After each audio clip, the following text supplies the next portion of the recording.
Vir elkeen hierdie week is, Vader, ek dra my boete aan sis aan U op vanoggend. Liewe Here, mag hulle versterk wees vir hierdie dag en week wat voorlê. Here, my gebed is, dat elke een met nuwe moed hierdie dag en week sal betree. Ek bid vir die regte houding, vir selfvertroue. Liewe Here, dat wat ook al oor hulle pad kom, dat hulle dit sal kan aanpak met die wete, Jesus Christus is my verlosser, Jesus Christus is my krag en in Hom is my hoop. Ek bid, liewe Here, dat U asseblief vir elke een sal toevou in die arms. Ek bid dat U hulle voetstappe sal rig. Ek vra, liewe Here, vir U genade om hulle te volg deur hierdie week. Here, vir die wat by die werk is, bid ek vir sukses. Ek bid vir 'n suksesvolle werkstyd. Ek vra, Here, dat hulle gevul sal wees met wysheid en met insig om hulle beste te kan doen en gee. Vir die wat by die huis is, Here, bid ek dat dit wat hulle hande aanraak om te doen, liewe Here, mag hulle 'n verskil kan maak in die mense rondom hulle se lewe. Ek bid, liewe Here, dat hulle vreugde en vrede sal baat by dit wat hulle doen. My gebed is ook, liewe Vader, dat U asseblief vir hulle sal seën by die huis. Seën hulle, liewe Here, in alles wat hulle gaan doen.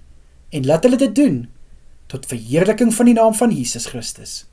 Vir die wat in die dag slaap, liewe Here, na hulle werk die vorige nag, bid ek vir goeie rus. Ek bid dat hulle sal uitrus, verfris en versterk sal wees, wanneer hulle weer die volgende skof moet aanpak. Liewe Here, ek bid ook so vir die aande wat voorlê. Mag elke boete en sissa wat kan gaan slaap 'n soete nagrus ervaar. Ek bid vir kalmte wanneer hulle slaap, en mag hulle rustigheid hê in hulle harte en in hulle gedagtes. Ek bid, liewe Here, dat niks, maar niks, hulle nagrus gaan kom steur nie. Bewaak hulle, asseblief, Here.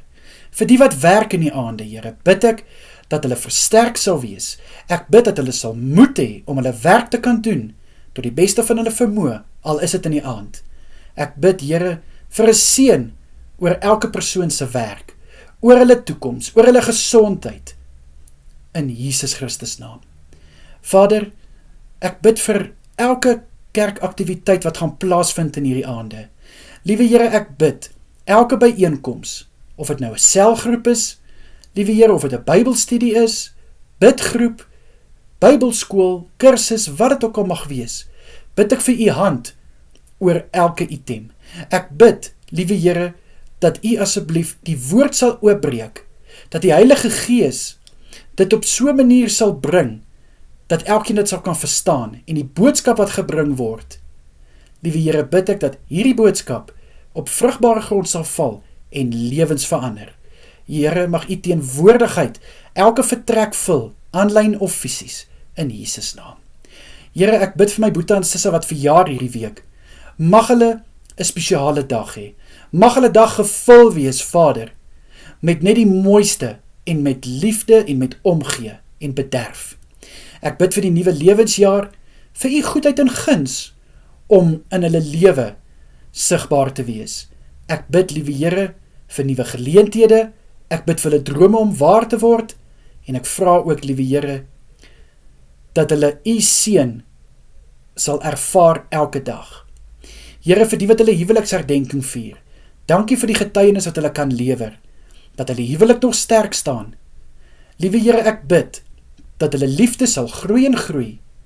My gebed is ook, liewe Here, dat hulle saam as 'n eenheid, saam van krag tot krag sal gaan, dat hulle sal aanhou om mekaar te respekteer, goeie kommunikasie te hê, en vir mekaar opreg en waarlik lief te wees, soos wat U van ons verlang om te wees in die huwelik. Vader, sal U asseblief elke boete en sissa beskerm deur hierdie dag en week. Ek bid dat U ook elkeen sal veilig hou in die aande. Asseblief, Vader, in die kosbare naam van Jesus is dit my gebed. Amen en amen.